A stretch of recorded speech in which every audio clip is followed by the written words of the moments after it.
ناظرین، Urdu knowledge channel میں آپ کو خوش آمدید۔ ناظرین، دنیا میں بہت لمبی لمبی قبریں موجود ہیں جن کو لوگ دیکھ کر حیران و پریشان رہ جاتے ہیں کہ کیا واقعی ابتدائے دنیا میں لوگوں کا قد اتنا بڑا ہوتا تھا؟ بعض لوگ اس حقیقت کو ماننے سے انکار کر دیتے ہیں اور اپنی قیاس آرائیاں شروع کر دیتے ہیں کہ شاید ساز و سامان ساتھ دفن کر دیا گیا ہو، اتنی لمبی قبر ویسے ہی بنا دی گئی ہو، وغیرہ وغیرہ۔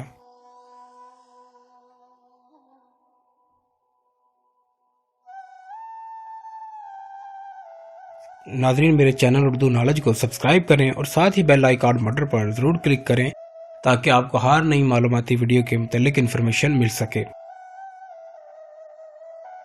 ناظرین، اصل حقیقت تو اللہ تعالیٰ ہی جانتا ہے کہ کس جگہ پر کس نبی علیہ السلام کی قبر ہے اور ان لمبی قبروں کے حقائق کیا ہیں، مگر تاریخی و اسلامی کتب سے یہ واضح ہوتا ہے کہ ابتدائی دنیا میں انسان کا قد بہت بڑا تھا اور وقت گزرنے کے ساتھ ساتھ انسان کا قد کم ہوتا گیا۔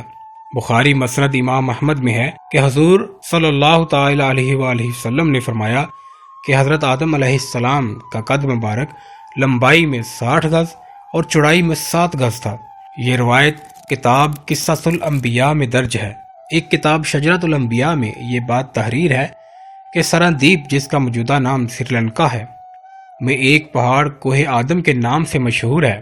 اس پہاڑ کی چوٹی پر میدان میں ایک پاؤں کا نشان ہے جو کہ 5 فٹ 4 انچ لمبا، 2 فٹ 4 انچ چوڑا ہے۔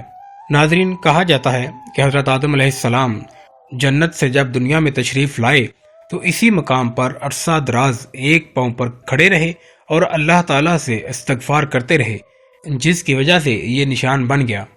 وقت کا تعین نہیں کہ آپ کتنا عرصہ ایک پاؤں پر کھڑے رہے، مگر بعض کتب میں 200 برس کا ذکر ہے جبکہ بعض کتب میں 70 برس کا ذکر ہے۔ ناظرین، پاکستان میں لمبی قبریں بہت زیادہ تعداد میں ہیں، جن میں صوبہ پنجاب کے شہر گجرات میں حضرت کنبیت علیہ السلام، حضرت امنون علیہ السلام، حضرت تانوخ علیہ السلام، حضرت جانوب علیہ السلام، حضرت صفدان علیہ السلام، حضرت نعمت تعوس علیہ السلام، حضرت موسیٰ حجازی علیہ السلام کے مزارات مشہور ہیں۔ ان کے علاوہ گجرات اور دیگر شہروں میں بھی پرانے اور لمبی قبروں والے مزارات موجود ہیں۔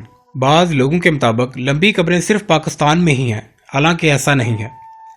سلطنت عمان کے شہر سلالہ میں حضرت عمران علیہ السلام کی قبر کی لمبائی تقریباً 30 میٹر ہے۔ لبنان کے شہر کرک نوح میں حضرت نوح علیہ السلام کا مزار تقریباً 104 فٹ ہے۔ حضرت حابیل علیہ السلام کا مزار سیریا میں واقع ہے۔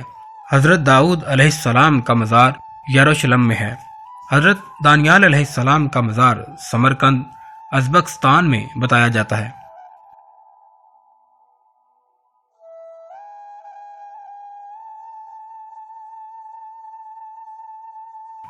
ناظرین، میری اس ویڈیو کے متعلق اپنی رائے کمنٹس باکس میں ضرور دیں اور میری ویڈیو کو لائک شیئر ضرور کیجیے۔